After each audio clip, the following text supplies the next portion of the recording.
Assalamualaikum warahmatullahi wabarakatuh. Perkenalkan, nama saya Lia Septiani.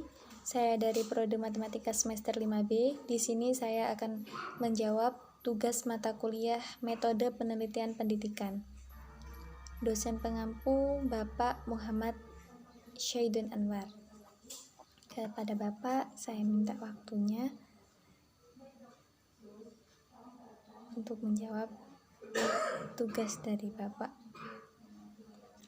Langsung saja, yang saya ketahui tentang penelitian kuanti dan kuali.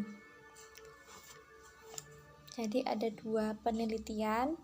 Yang pertama penelitian kuantitatif dan penelitian kualitatif. Apa sih penelitian kuantitatif?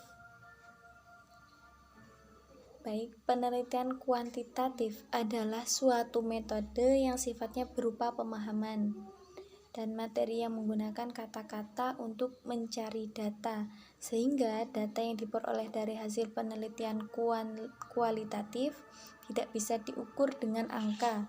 Biasanya data ini dapat berupa motivasi masyarakat, alasan atau pendapat dari sebuah penelitian tersebut yang akan disimpulkan dalam bentuk hipotesis atau teori. Kemudian penelitian kuantitatif. Penelitian kuantitatif merupakan sebuah metode yang digunakan untuk mengumpulkan atau mencari data dalam bentuk persentase yang menggunakan angka. Biasanya data metode kuantitatif menggunakan teori sesuai dengan model serta rumus dalam matematika untuk mendapatkan sebuah kesimpulan dari hasil penelitian tersebut. Baik, di sini ada masalah di sekolah tempat saya mengajar. Masalah yang ada di sekolah MTS Ma'arif 31 Tribakti Sidomakmur. Masalahnya adalah kurangnya minat belajar siswa. Jadi di tempat saya mengajar, minat belajar siswa itu sangat minim. Penyebab kurangnya minat belajar. Jadi anak-anak masa kini telah terlindas oleh kemajuan zaman, karena bukannya mereka menggunakan teknologi, akan tetapi termakan oleh kecanggihan teknologi. Pengguna aktif tapi mempelajari pasif. Hal itu membuat kurangnya minat belajar. Waktu yang seharusnya digunakan untuk belajar kebanyakan digunakan untuk bermain.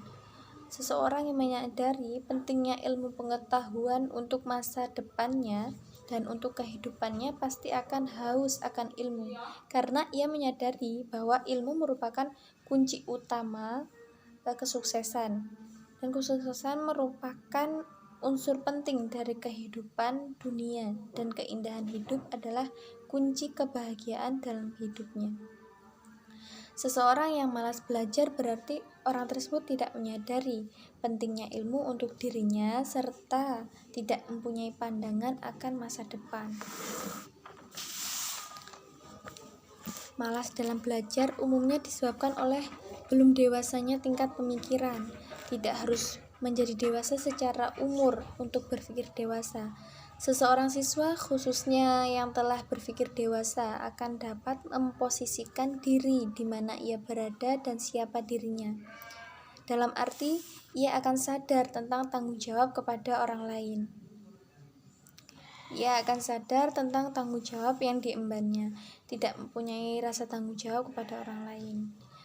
Seseorang siswa ketika merasa dirinya sudah berkecukupan dalam segi material akan cenderung malas belajar karena ia sudah merasa hidup enak, sedangkan siswa yang berasal dari keluarga pas-pasan biasanya akan lebih giat belajar karena bertekad untuk merubah takdir hidupnya agar lebih baik.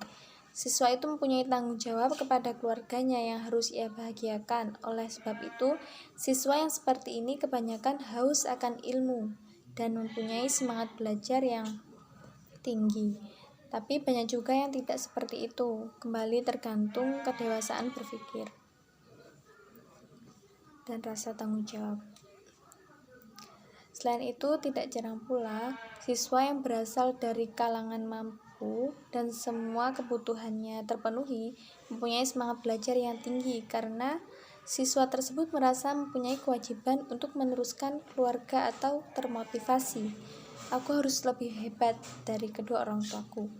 Jadi tingkat kedewasaan pikiran seseorang atau siswa dan rasa tanggung jawab pada diri sendiri dan orang lain sangat mempengaruhi malas dan tidaknya dalam belajar. Jadi itu tadi kendala atau masalah yang ada di sekolah kami, kurangnya minat belajar siswa. Jadi jenis skripsi yang saya akan kembangkan nanti adalah pengembangan tentang minat belajar siswa. Jadi cukup itu saja yang dapat saya sampaikan. Jika banyak kekurangannya saya mohon maaf pada Bapak. Untuk waktunya terima kasih banyak.